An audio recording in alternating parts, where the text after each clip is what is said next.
Hello मेरे प्यारे बच्चों, मेरा नाम दीपक कुमार सरोज है। हमारा जो लेक्चर चल रहा है वो क्लास 10th पे चल रहा है, चैप्टर 5 अर्थमेटिक प्रोग्रेशन। ठीक है, इस लेक्चर में हम देखेंगे कि फाइनाइट एपी क्या होता है, अर्थमेटिक प्रोग्रेशन क्या होता है, इनफाइनाइट अर्थमेटिक प्रोग्रेशन क्या होता है और जनरल फॉर्म क्या होता है एपी का। ठीक है, तो मतलब किसी भी एपी का जनरल फॉर्म क्या होता है निकालने का, ठीक है, फाइंड आउट करने का। तो फाइनाइट एपी देखते हैं। तो finite AP it is nothing, AP होता है जिसके अंदर नंबर ऑफ टर्म्स जो होते हैं फाइनाइट होते हैं। ठीक है, कैसे, अभी एग्जांपल से आपको समझ में आएगा। जैसे यहाँ 2, 4, 6, 8, 10, 12, 14। ठीक है, तो इसमें कितने टर्म है? 7 टर्म है। तो ये आगे बढ़ नहीं रहा है, बस इतने के 7 टर्म है। ठीक है, मतलब ये आगे प्रोसीड नहीं कर रहा है। तो ये क्या है? आपके फाइनाइट एपी है, मतलब नंबर ऑफ टर्म्स क्या है? वो फाइनाइट है, मतलब फिक्स है, मतलब उससे ज़्यादा नहीं है। तो ये आपके फाइनाइट एपी हुए। ठीक है, अब उसके बाद आता है इनफाइनाइट एपी।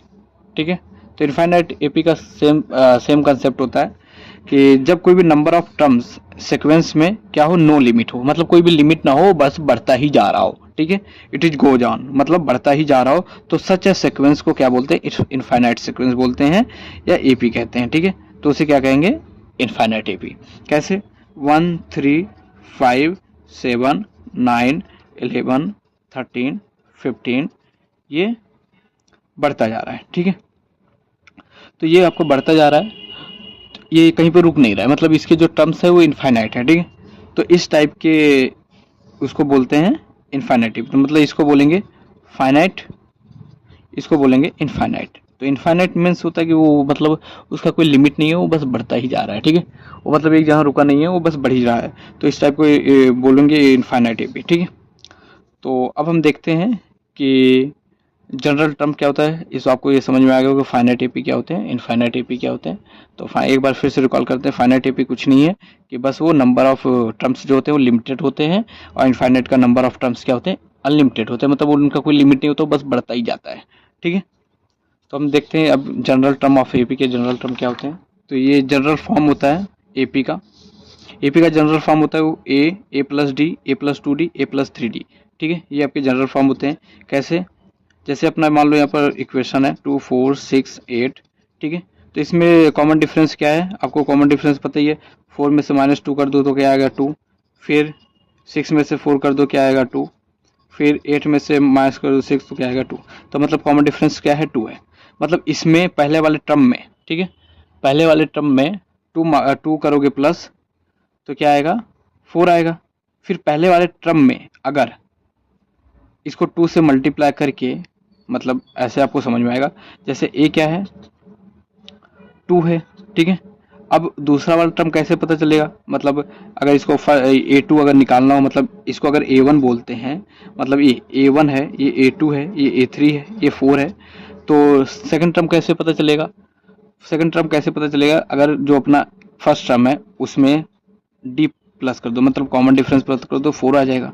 ठीक है, अब A3 पता करना है तो इसी में 2 प्लस करोगे तो 6 आ जाएगा। लेकिन अगर इसी फर्स्ट टर्म से ही आपको निकालना है तो मतलब 2 में अगर कॉमन डिफरेंस को 2 से मल्टीप्लाई करके कर दो, तब भी क्या होगा? 2 प्लस 4 मतलब 6 आ जाएगा। एक तरह से सिंपल सा, आपको कुछ नहीं, बस इतना याद रखना है कि जो जनरल फॉर्म होता है एपी का होता है ए प्लस डी, ए प्लस 2D, ए प्लस 3D। मतलब जो ये वाला होगा इसमें क्या है? नंबर ऑफ टर्म पे माइनस होता है। ठीक है, जैसे फर्स्ट टर्म बोलते हैं ए, सेकंड टर्म में ए प्लस डी, थर्ड टर्म में ए प्लस 2D। मतलब ये वाले टर्म में आप ध्यान दोगे तो थर्ड टर्म पे 2 आ रहा है, फोर्थ टर्म पे 3 आ रहा है। उसी तरीके से अगर फिफ्थ टर्म की बात करें तो ए प्लस 4D हो जाएगा, सिक्स टर्म की बात करेंगे तो ए प्लस 5D हो जाएगा, सेवन टर्म की बात करेंगे तो 6D हो जाएगा। मतलब यहाँ पर अगर आप बात करोगे तो एक एक कम हो रहा है। ठीक है, यहाँ पर एक एक कम हो रहा है। तो अगर इस तरीके से अगर देखें तो nth टर्म की बात करें तो ए एन माइनस डी हो जाएगा। ठीक है, मतलब जो नंबर अपना है उसमें से एक माइनस करके आ रहा है। जैसे थर्ड टर्म की बात, फोर्थ टर्म की बात करते हैं तो ए प्लस 3D होता है, मतलब 4 में से -1 हो रहा है। ठीक है, अगर फिफ्थ टर्म की बात करें तो ए ये यहाँ पर 5 - 1 हो जाएगा 4D, मतलब ए प्लस 4D।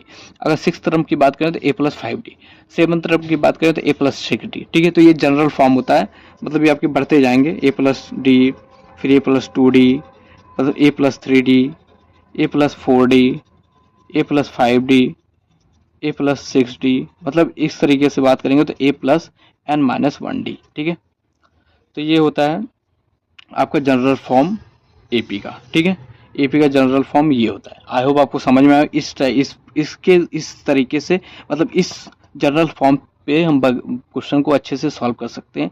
इसके बेस पे मतलब आने वाले, अगर मान लो हमें 2-3 टर्म दिए हुए हैं तो हम इस तरीके से यूज कर सकते हैं उनका फाइंड आउट करने के लिए। मतलब जैसे यहाँ पर 2, 4, 6, 8 था, कितने टर्म दिया था, 4 टर्म दिए हुए हैं। ठीक है, अगर आपको पांचवा पता करना है तो मतलब एन क्या है, 5 है।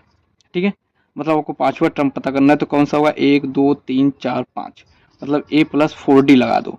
तो ए क्या है अपना पहला टर्म 4, डी अपना क्या था 2, तो